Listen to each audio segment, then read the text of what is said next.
Thank you.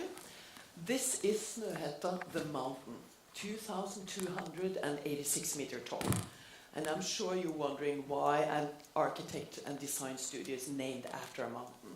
And it's a really stupid story. The first office we had downtown Oslo was on a loft, and at the bottom, at street level, is a very, very, very brown bar named Dovrehallen, the Hall of Dovre. Dovre is the mountain area. On the top of that mountain area is Snøhetta. So we were on the top of the bar called Dovre, so that's why we're called Snøhetta. We're named after a mountain and a brown bar. I'm going to talk about Snøhetta culture, the way we work, and the cultural Snøhetta project. And it's really interesting when Mikko said about the museums, because what is a museum? And we know that it will be a lot in transformation because the audience demand different things, and we all are audience. So what is the word museum, so last year, and what is culture? And what is actually the definition of the two of them? So I will show you a lot of different projects, and we'll go super fast. So there will be some stories, and it's a lot about the concept way we think of. Okay, so first about Snøhetta.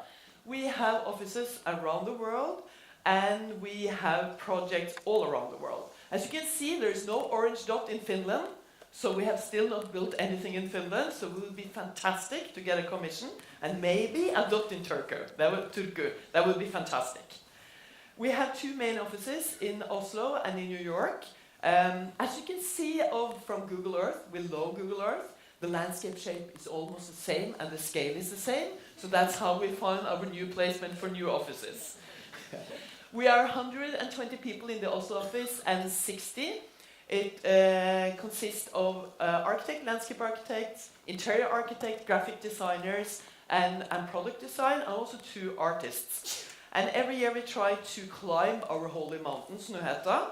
And we also have the project, the Wild Reindeer Center there. And we actually managed, last weekend in August, we managed to fit 150 people inside. It was really crammed, but it's much better to just get everybody loose and just try to get it out of the box, to try to think differently and to always try to work together.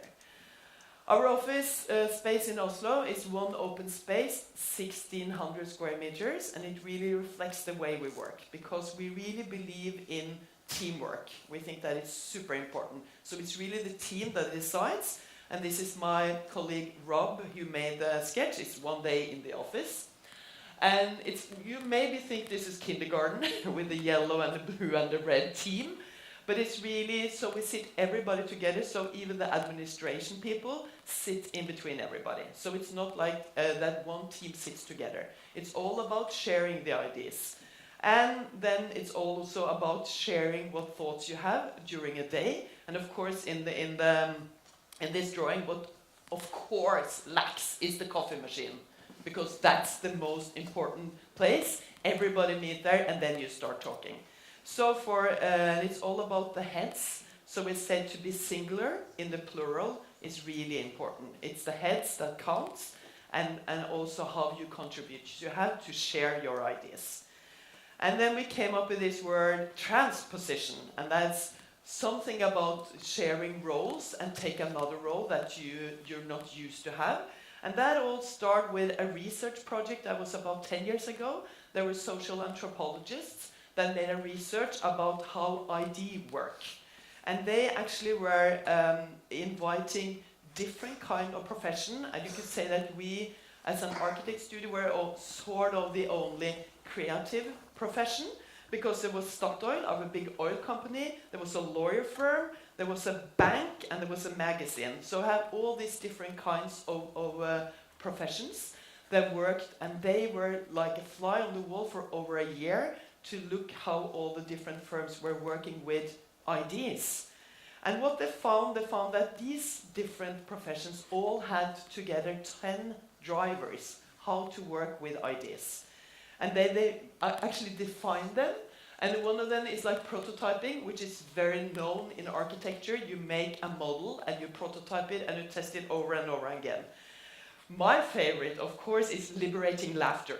you need to have fun when you're working, and it actually gets other kind of both ideas and talks when you actually have fun together. And I think also that generate resistance is really important. Don't be afraid that you're not agreeing all the time. That actually can lead you to somewhere totally different place. And then you actually have to be more bold or actually be more typical to actually have a discussion. So I don't think you always have to agree to actually get a good project. But the resistance has to be in a way that come up with something that is positive, that you can share your ideas. And then punk production is actually to be risk-taking. And as architects, we also really need clients that are risk-taking. You don't really know what you get in the other end. You can't have control of all the phases, but you actually sometimes have to go with the flow. So I think these drivers were super interesting for us.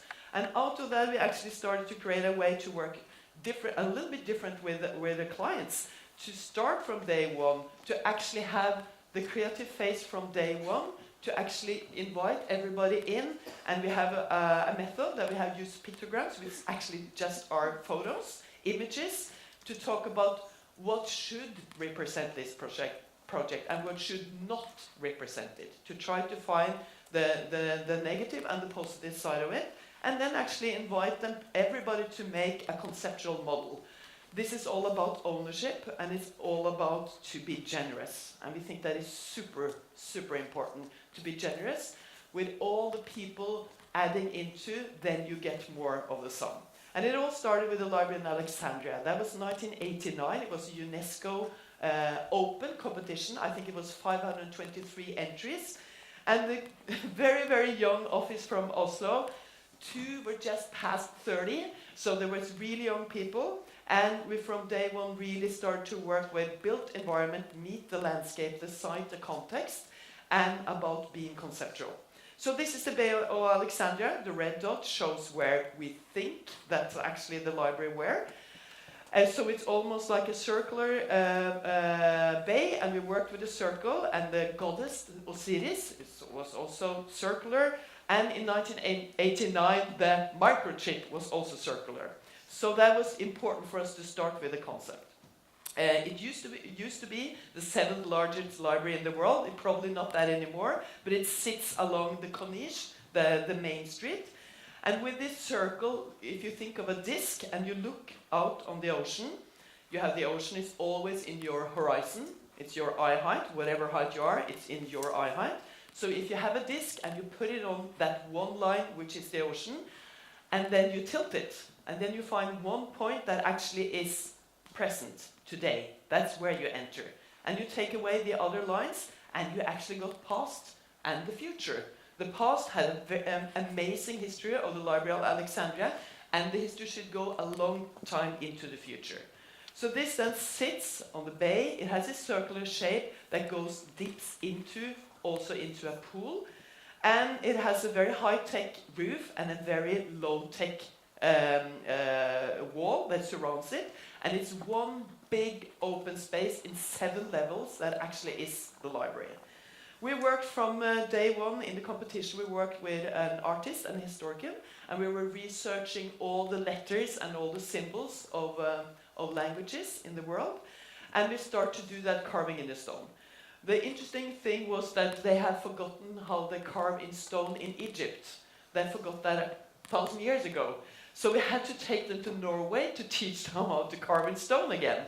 So this is one of the artists that work on the Norwegian project. And we made them come to Norway, the Egyptians, to then teach them to carve in stone again. So this stone with all this carving inside is a lot about the identity of the building.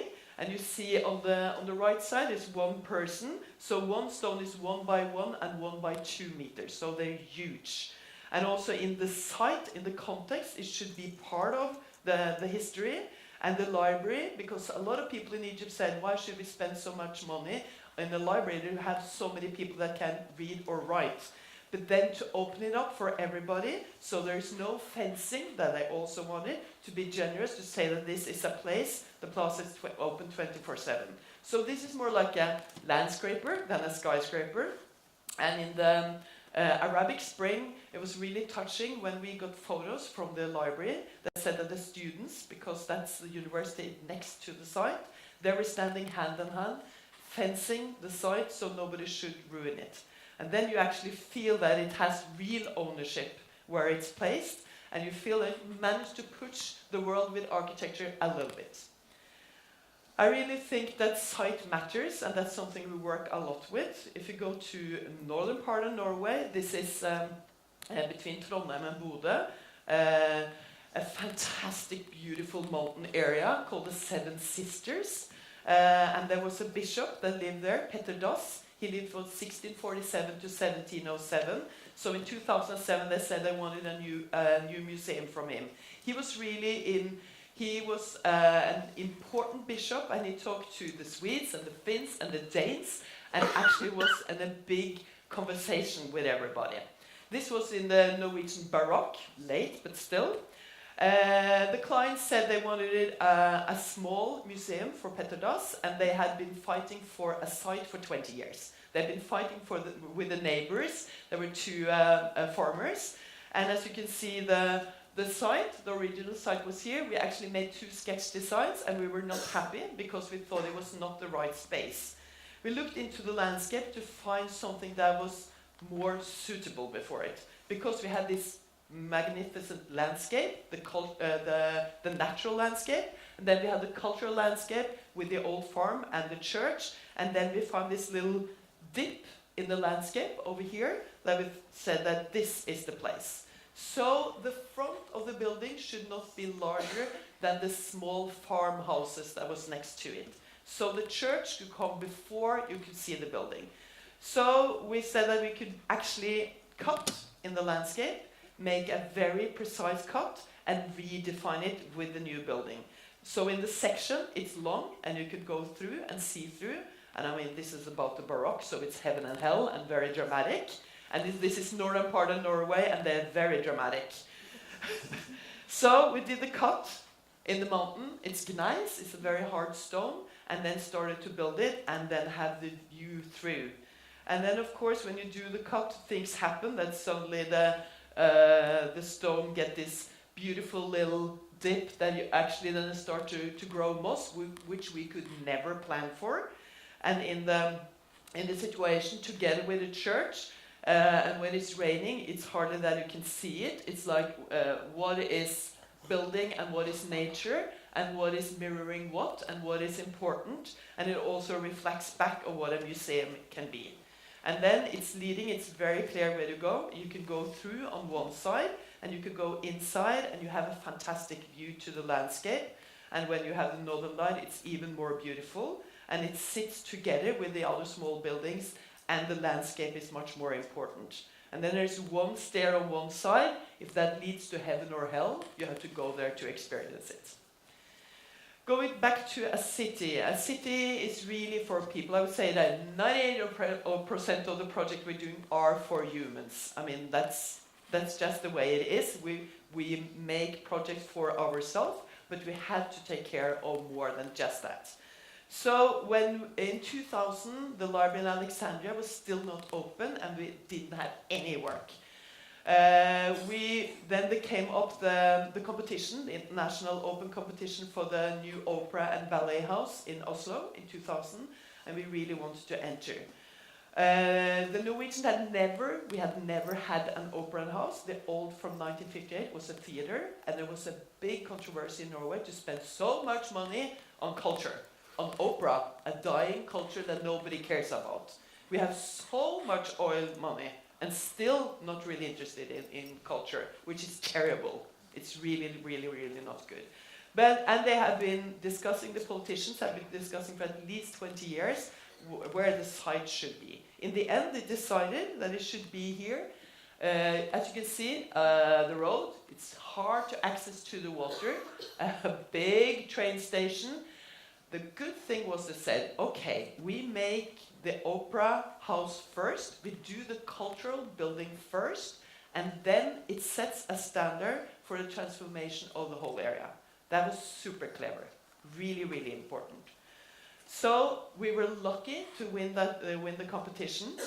And also what was actually pretty good for us is that here is our office and there is the building site, which almost never happened. So we could really take part of the construction site and follow it totally from A to Z, where what we always really want to do. So how is then the concept here? You have the city grid.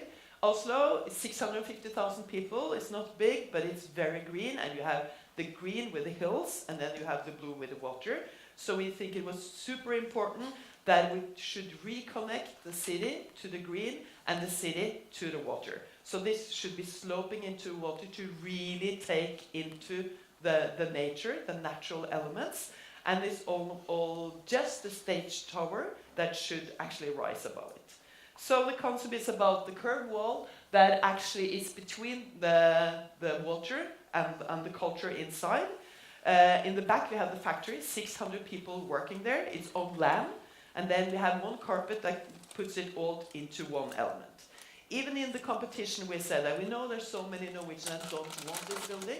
So we said that there's no program actually for public space. So we said that, okay, we turn the fifth facade, the roof, to a public plaza. So if you don't want to go into the opera, you should be able to walk on top of the opera.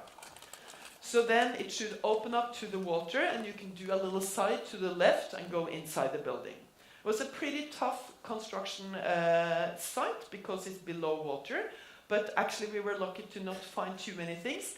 It opened half a year early and it was on budget, which was super important for this culture building. From even the start, we talked about that we wanted a white building, a white, very, very white building. And we were researching for more years to find the right material. It was a big discussion if it should have been only pure Norwegian stone. But we were with the researcher, we had to find the perfect stone that actually could last over time.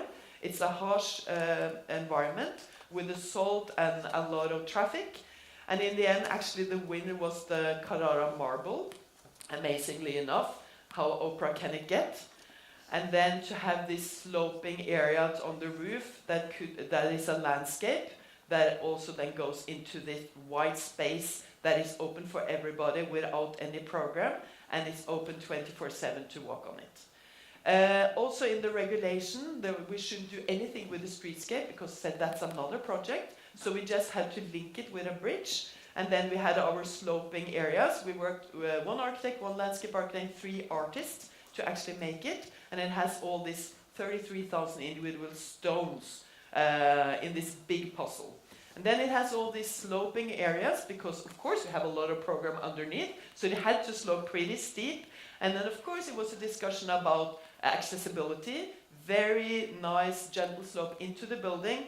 But then we said that, okay, if we isolate all the kinks, that is actually doing a height difference. And we said that this actually is art. So here, this is art, this is public plaza, or this one stone. This is art, this is public plaza. Because you don't mark art with a contrast color or a yellow tape on top of it, so we could keep it all white, and we actually got away with it. And we also thought that the threshold to get indoors should be as little as possible. You should always just slide in. So the glass facade, people should be able to always see what's going on inside. And people actually started to get really curious what was going on, and then really have a lot of people, and there's a lot of outdoor concerts. The most crazy one was the one when Justin Bieber were there, with 10,000 screaming teenager girls and 50 men. Obviously, this is not from that concert. And then, of course, a winter situation. How do you actually react to that, and how can you use the place year-round and throughout the day? And even real swans going into the opera to go to the ballet. And of course, there is a program that it actually has, I think for 10 years now, it's been open. 20 millions have been walking on the opera. 6 million has been going to a show, which is extremely much more than they ever had before. There's always a notion about old and new, because we say now that we should not tear down things we have done before, we should reuse it, and we know there will be a lot of extension. One of those projects was in in San Francisco, SF MOVA, the extension. Here you can see the Mario Botta building from 95, and then it's the telephone building, which is a listed building, very important for the San Francisco skyline. And the existing building was 22,500 square meters, and the extension should be 16,000. And I mean, the site is so narrow, so we knew that we had to go up to make a tall building. So the site there is kind of interesting. Actually, the site is this thing here, very, very tiny. This is the existing, and then you have the telephone building behind. So we're starting to analyze the city grid with the streets and the avenues, and then we had back alleys, which is very common and used for other things, really back of house stuff in San Francisco. And we thought that instead of just thinking, oh, the one main entrance that should be kept from the Botta building, we need to look into that there were more entrances. It should be more porous, like a museum should be super porous. We should have people come in and out from all areas, and also the feeling of the concept of it. And since we had to go up in the height, it was really important to look into the section, to see which all levels you can actually enter, and how you can enter the new and the old building together. So from the construction side, it started to get taller and taller, and then how to actually then activate these between spaces that almost didn't exist. So we had to shrink the building to say that, yes, you can enter from more sides, instead of to fill out the whole site. So just for the green wall that is there, that is now getting like a very, very big carpet that actually is irrigated from the ventilation water. That is, and it's like just local plants, and you get a totally different way to actually then have exhibitions outdoors and indoors together. So that's very tiny, and it's it's very little space. You can still enter, and you have this new space that weaves the city together. And of course, there are more white box spaces internally that actually also are pretty flexible and can exhibit the exhibitions. And then, since there's so many floors, it's important that you can orientate yourself, so you know where you are and you can find your way. And also use most of the window openings as seatings. And then, so this was the building, then this was the rendering, and this is how it's finished. And then in the city grid, the telephone building is there still. So we're talking about the middle ground. We have the foreground. Usually we don't say that the middle ground is that important, but for this project was super important for us. Going to the other side of the American continent, we go to Toronto, the Ryerson University. Actually, the Ryerson University is at the low end of the Yonge Street. It's sort of the longest street in North America. Ryerson University was listed pretty low. It was not the most popular university. They actually have a library, and they said they want to have a new library or an extension to the library. We worked, then they said it's actually going to be something totally new, and it doesn't have any program. So we had to really help them and have a big discussion about how to program it. And then part of that programming was really about making a new space. And they said it should be part of it, should be retail. And then we actually started to talk about if we could program it as a landscape. So we went from the valley, the bridging to the old library, going to the bluff, the garden, the sun, the beach, the forest, and the sky. To be like an area where all the students could gather and actually be open, totally open for the public. So really then using the coloring to do the program to show how people could use it. So for the garden and the sun, it's really have the colors to market. And then the beach is absolutely the most popular. People gather there. It doesn't have that many normal chairs, so you have to use it in a different way. And in the sky, you have all the secondary and third way to be seated. And in the valley, in the front, it's a lot about gathering a lot of people. And the extension to the outdoor area that they actually hadn't thought about at all. They thought they should build all the way to the walk. So then to actually gather people inside the building and invite them to use it. So it's not a very urban space, and the Ryerson University is really rating back, and the students are also telling researchers that they learn more, they meet more people, they have more discussion, and the grades are getting up.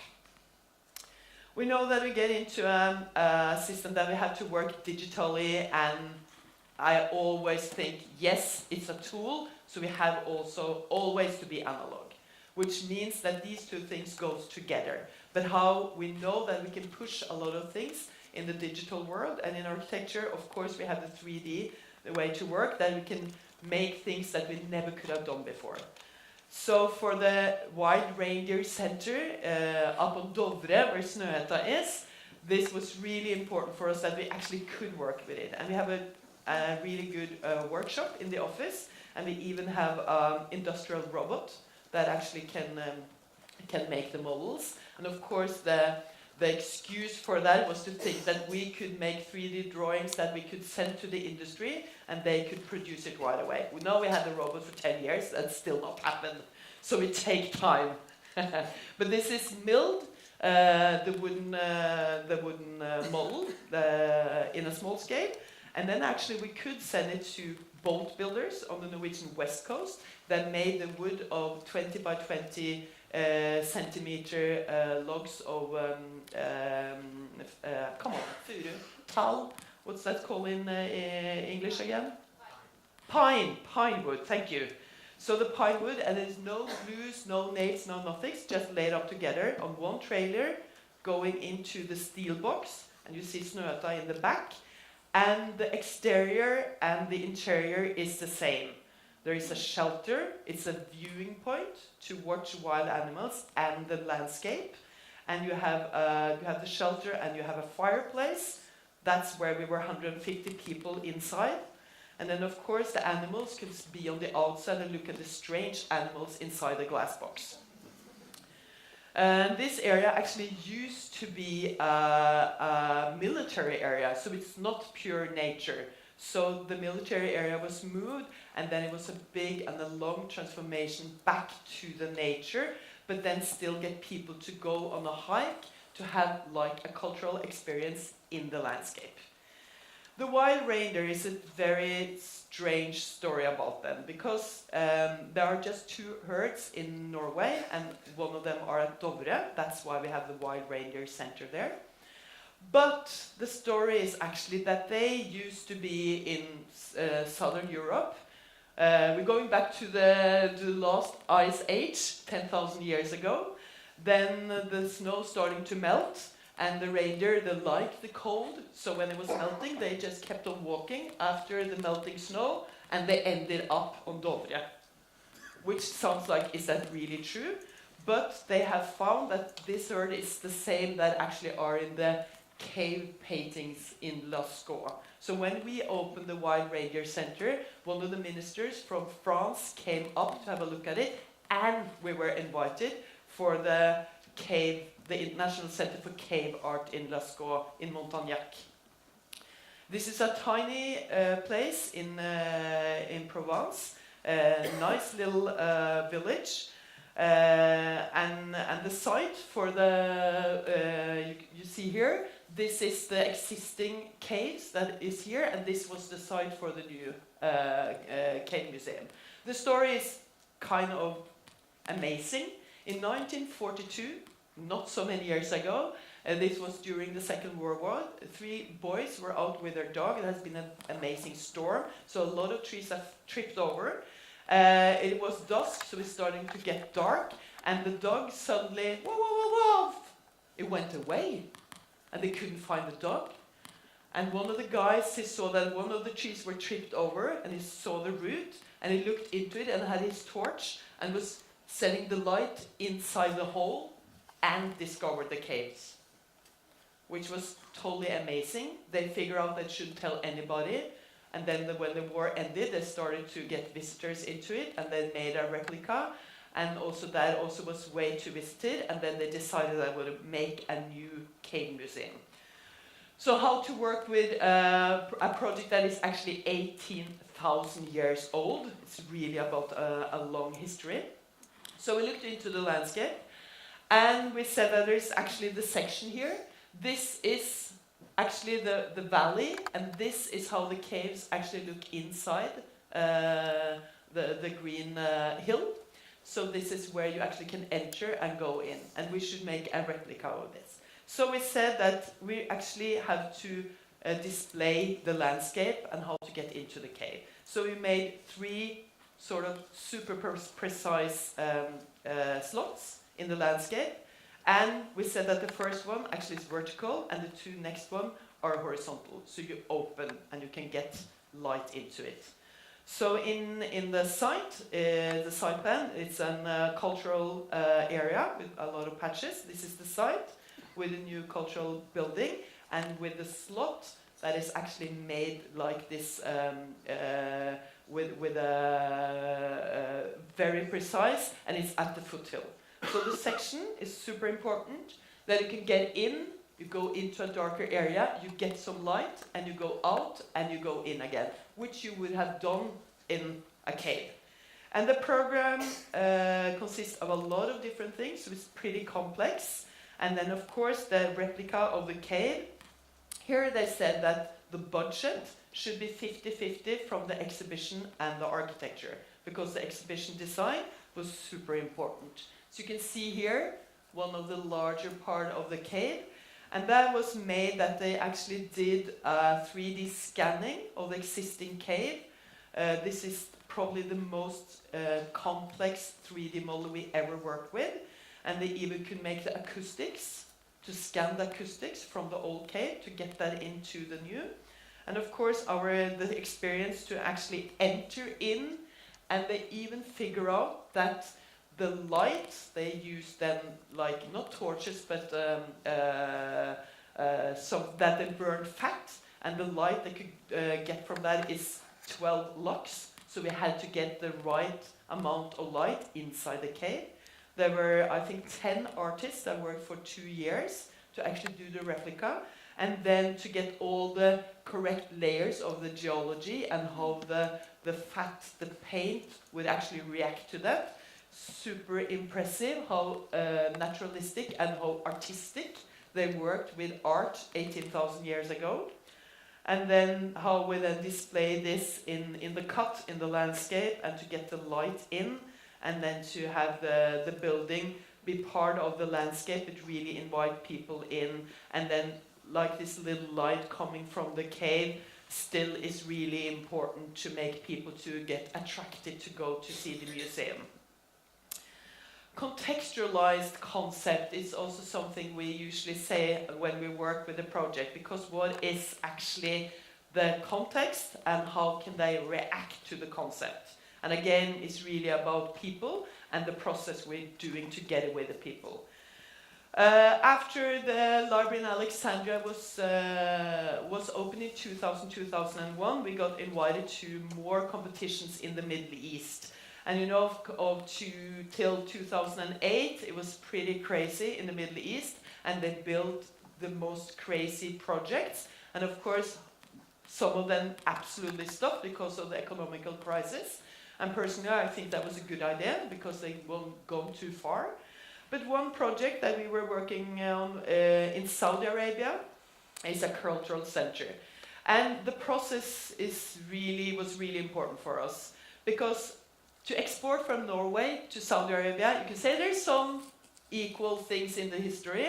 We both were lucky to find oil, and then maybe it's just spent a little bit different in the 2 countries.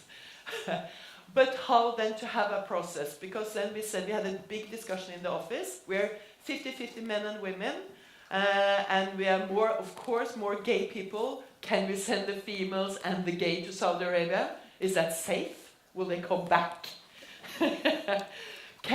We bought abayas in small, medium, and large. There were more of the project leaders in the project. Astrid to the right, she was the project leader. This is Bjørg. So we had to wear them when we got to the airport. There was actually Aramco, one of the largest oil-producing company in the world. That was the client, and of course, inside their compounds, we could dress totally normally. But we said, the program of this project is really interesting, and we actually can make a difference to be part of that, because it has a library.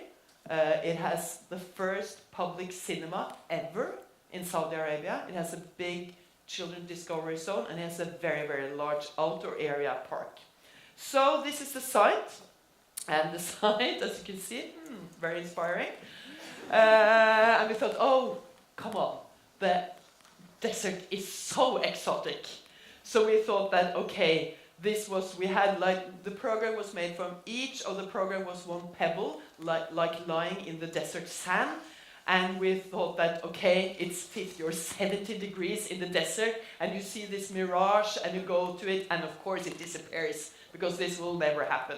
But the jury actually liked our project, and we worked with past, present, and future. A lot of the program didn't need any daylight, so we could keep it below grade. Also, then we didn't need to cool it down as much, because it's not exposed to the sun. But the client said, we really like your project, we don't like the facade. We had like a metal shiny facade. They said it should be black polished granite. And we thought, that's like a grey tone, that will not happen.